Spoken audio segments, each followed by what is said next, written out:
See what we got here. Doors are closing in 5. I'm already immersed. I'm in it.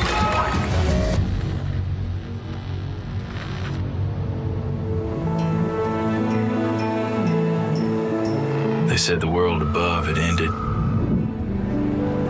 But endings are only for those who forgot how to begin again. Even the lore is great. So you learn to listen, to move quiet, think fast.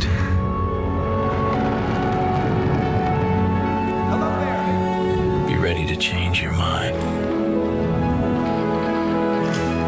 Up there, the roads are twisted. The rules are gone. Somebody got knocked. But That's if you were loot. brave enough to wander and seek, who knows what you might find. Hey, don't shoot. Crocs chat too, bro.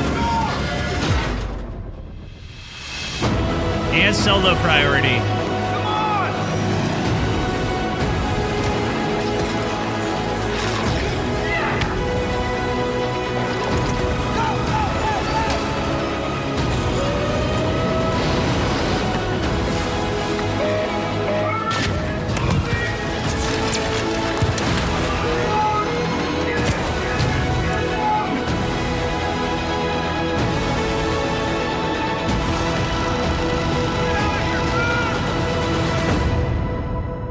Apparently this is really well optimized as well. Oh, we got problems, guys. We got problems. Too many good problems. Ducks. Come on, Apollo ain't paying enough for this. That's why I was asking for a minigun. What were they saying? Hey, look at it. Hey, look at this. They ain't ducks. Come on, Apollo ain't paying enough for this. That's why I was asking for a minigun.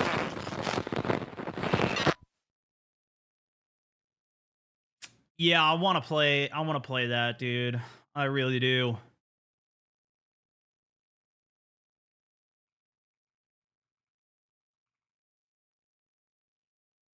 Apparently this ran really good, even on older systems. That's what some people were telling me, at least. I've not been this excited for a game since I was a small kid. The studio is just incredible. Obviously, if you guys don't know, Embark, they also work on the finals, which is another game that I've been playing a lot on any of the new seasons that have dropped. Super fun game. Crazy destruction on that game.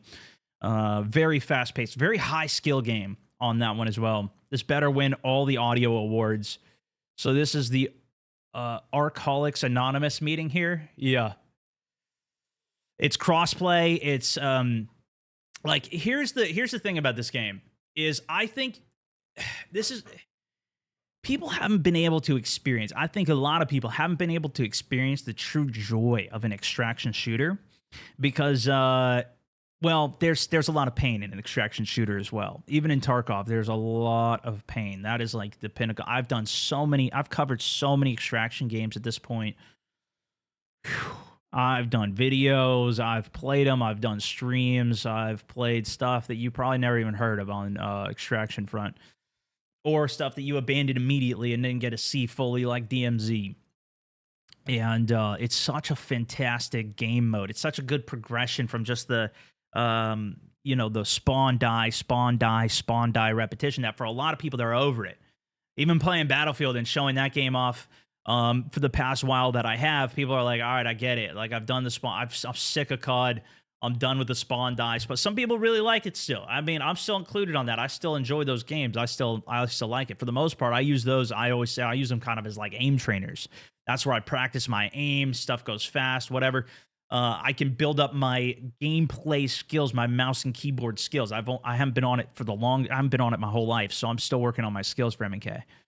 But this is like what Battle Royale was, where you have this next stage of surviving a value of your life, value of your character, which was super fun and super, for a lot of people, even that's too intense. But for a lot of people, that's even too casual. They've played that enough. They've already done the spawn, repeat, you start every game fresh. People are over that. And this is kind of the next iteration. And for myself included, I played battle royales for years. I love battle royales. I still do. I still play those. I still play Warzone, although it's been a while since I've played. A lot of those games still interest me. This is where most of my interest is like, just because it's so much fun. And it hasn't done as well for viewership. You know, I took 3 months off of COD for Delta Force. A lot of you guys watched for that.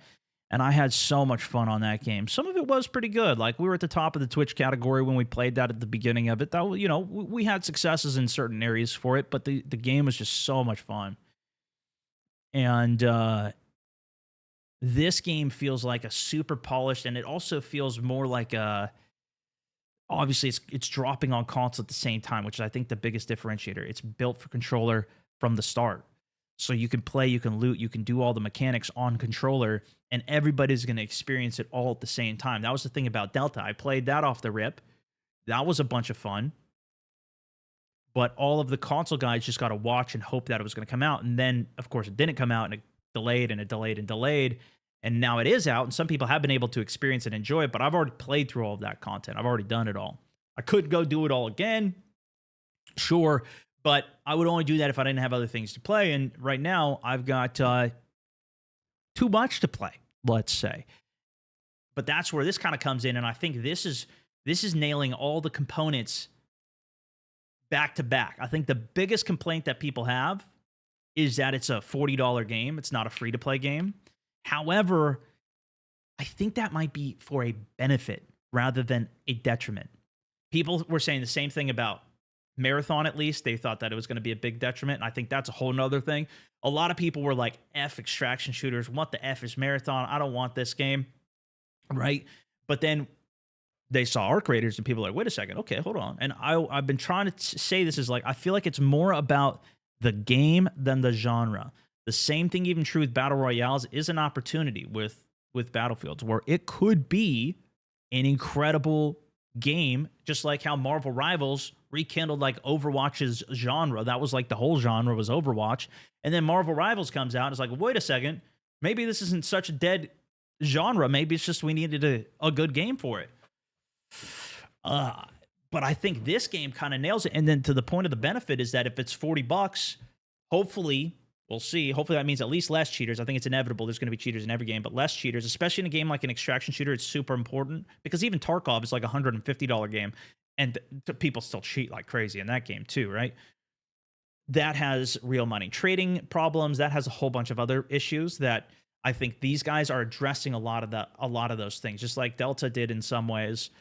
If they can avoid those hurdles and make it more accessible, mainly where you don't need the second monitor up, you have all the things in RAID, you don't need to have a full-time job to play the game, or you have to have the game as a full-time job to really make the most of it.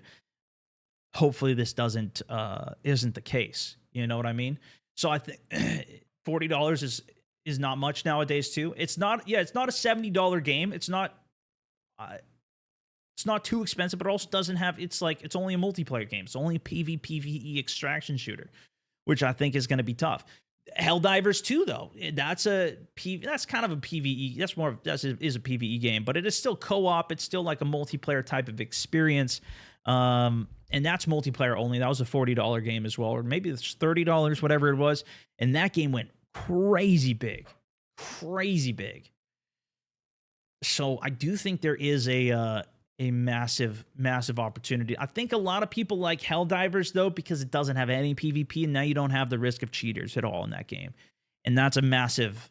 Even if somebody does cheat, it's like, all right, maybe they just carry you in a raid, and then, okay, you just don't play with them anymore. You know what I mean?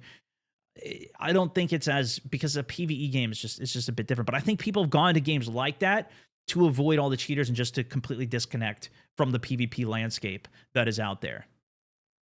Ark's going to die just like Helldivers did as well. Yeah, but I agree. I think every game's going to die. Like, it's not... even Fortnite has lost a lot of its audience, but it maybe doesn't have its peak of, like, what was it, like 100 million or 50 million whatever players. Now it gets like 1 million concurrent players every day. That's pretty insane. For most people that... Well, probably not for most people, but for a lot of people that actually play a game and enjoy a game, It doesn't need to be the number one game in the world. For some people, maybe that's you. You only play the game if it's the number one game in the world and if everybody's playing it. Not everybody's like that. Some people just like a specific style of game. Even me with multiplayers or with BRs or with extraction shooters. Even if it's not a popular game, I'll still play it if I enjoy the game. And I've been like this for a long time. Heck, even pay-to-win games I play sometimes. I too much of them. But yeah. But I think if it's a good niche community that has a lot of players for it, as long as it's enough players, that's kind of the key. It still has to be fast enough to queue. That was a problem that I had with Delta Force, was I couldn't get the maps to even queue. Like, I would try to queue Layali Grove for 20 minutes, and the map would never start. And so I just gave up on it. And then I never played the map for months, and there was only one map. It was only Zero Dam that I could really play and enjoy. And, you know, then that's a lack of content. We need these things queuing. That was another reason that I stopped playing Tarkov back in the day, at least. Like, I queue for a scab run and it would take 10, 15 minutes sometimes. Now I'm just sitting there waiting for the game to start, just talking to chat, which is fine, but like, I want to play the game more. I mean, I've been talking for a long time, even right here, but you know what I'm saying. I don't want to just be sitting around waiting for games to load. That was a problem that I had with Firestorm, waiting for those games to load. But if it has enough of an audience that the games load quickly, then that's great. And if the community is diehard enough to where, I think a problem even with BRs and with the game being too accessible and being too mainstream is like what happened with COD, and where they also don't really care about the anti-cheat, especially when the game was first out. People were cheating left and right, and that became the whole mentality. The whole culture of that game is if you are good at the game, you're cheating. Anybody that's good in the game is cheating. Even if they've gone to LAN and won at LAN, people still call them a cheater. Because those people don't even know that they did play on LAN or anything. You know, people don't care enough. They watch a video from somebody calling him a cheater, and then they're like, oh yeah, that makes sense. And the whole because it's also just like accepted that there are a lot of cheaters in COD. And the aim, anyways, we don't need to go on a whole tangent there. You know what I'm saying. So hopefully having at least $1 hurdle will add to the